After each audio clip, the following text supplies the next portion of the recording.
everyone, welcome to the Selkares Wargaming channel and to the first training on Wargame Island Battle. So I have collected all your feedback and the French feedback also on the training videos you were willing to watch. So I've got around 15 videos planned in the next few days or weeks, and I'm hoping that you guys will like them. The idea is to make pretty short videos, around 10 minutes maximum, to make sure that I go straight to the point and that I won't lose you in 20-25 minute long videos at the risk of you missing some nice tips. So I don't guarantee that you'll learn anything interesting, but the idea is to give you all the things I know about the game. I know quite a few things and little tips that you may not know. If not, well, I'm sorry, I don't know everything about the game. So here we go with the first training video on Wargame Island Battle, and I'm going to focus on the real basics of the game. So all of those who really already play the game, this video is not really necessary for you. So Wargame Island Battle is played on maps like these ones, separated into different sectors. Each sector has 3 attributes. The name, which is generally just to allow a team play with other players, allow to say I'm going to capture Charlie, India, Foxtrot, etc. It's got numbers on the sectors, which give you income points that go into your treasury up there. These points are given to you every 4 seconds. And the third attribute of these sectors are the reinforcement arrows. The white arrows indicate ground reinforcement zones, so every ground unit or helicopter comes in via these white arrows. They spawn at the end and come in into the sectors. And the blue arrows indicate the air corridors to allow airplanes to come in. These sectors are captured by what we call command units that are shown by little stars here next to the name. So that's pretty much how you play Wargame. You capture the sectors, gain income, gain reinforcement sectors to allow to spawn units closer to the front line and, well, kill everything in front of you.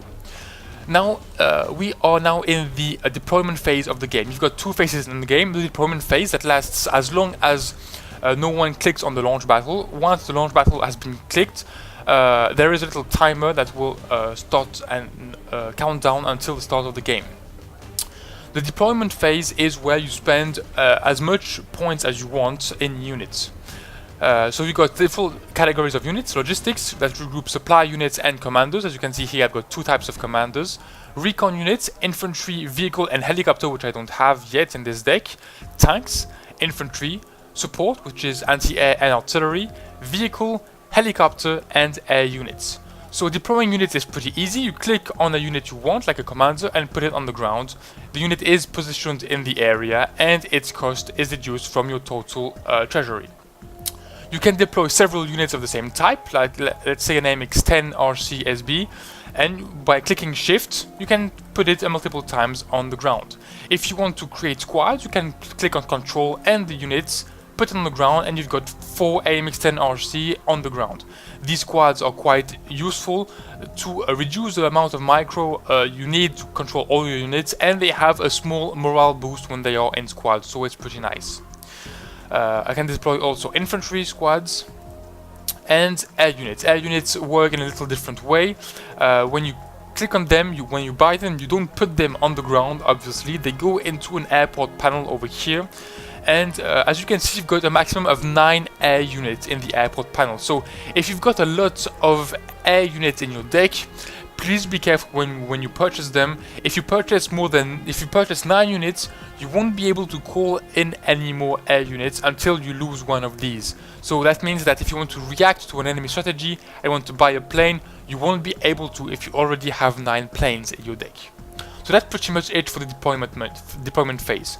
Once the deployment phase is ended, you click on the launch button, and if the enemy has done so also, the game starts automatically.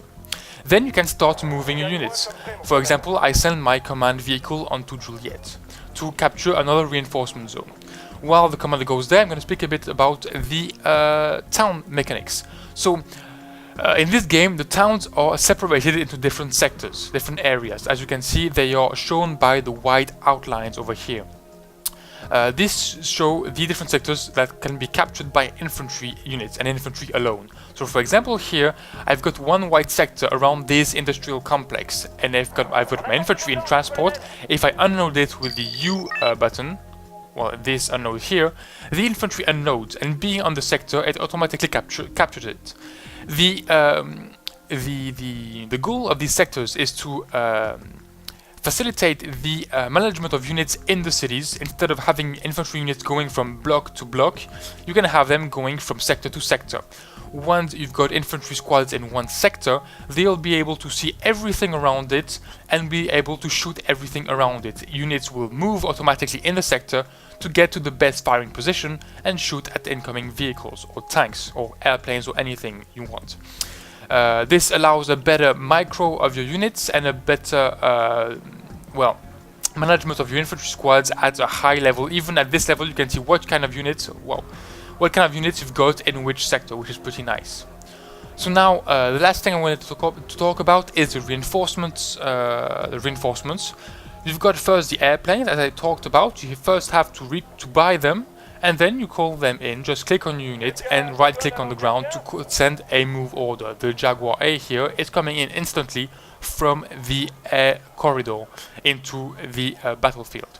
If you want to attack the ground, for example, you can call in a Mirage 2000 and issue directly a ground attack order, which is this one, fire position. It's the T shortcut for me, so I just use T, clicked on the ground, and the Mirage 2000 comes in and shoots on the ground. Here we go, and then just select your planes, click on V or click on evac here, and they will evacuate the area and go back to the airport panel to refuel and repair. Regarding the ground units, you can then call in units from any sector you control with a white arrow. So here I can call in units from Juliet or from Echo. Let's call tanks, AMX-40 tanks on Delta, for example, to attack the enemy on Bravo. As you can see, the Juliet sector is now highlighted, which means that the tanks will come in via the Juliet sector. Let's go. And contrary to the airplanes, they take a little time before spawning on the arrow and coming into the battlefield. Here you go. So they take a few seconds to spawn after you call them in. So they come in via the Juliet sector, but there you've got a question. What if the Juliet sector or the road from Juliet to Delta is controlled by enemy squads? If, for example, enemies spawned infantry here, made them walk all around here and block the reinforcement sector. You can call in tanks units, but they'll get ambushed and destroyed by the infantry squads. So you want to call your squads from Echo. To do that, nothing more simple. Just select your tanks, put them on Echo, and then just drag the little ghost here and put them on Delta over there. Put them on Delta, I said. And then, well, as I put them on Echo, the units will spawn on Echo, but I move the ghost on Delta, so they spawned on Echo but will move directly onto Delta, just like the AMX-40. With the only difference is that they'll spawn over here, which is a sector that normally I should control and without enemy presence, and then they'll take this route instead of this one, meaning it will probably be safer for these units.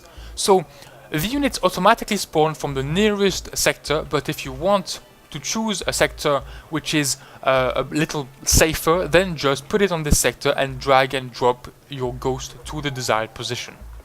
So that's it. This is a quick overview of the basics of Wargame, the sectors, the deployment, and the reinforcements. In the next video, I'm going to talk a bit about the basic composition during the deployment phase, what units you generally need to make some sort of balanced force, and how to send your units at the start of the game. Thanks for watching, and see you quickly in the second video.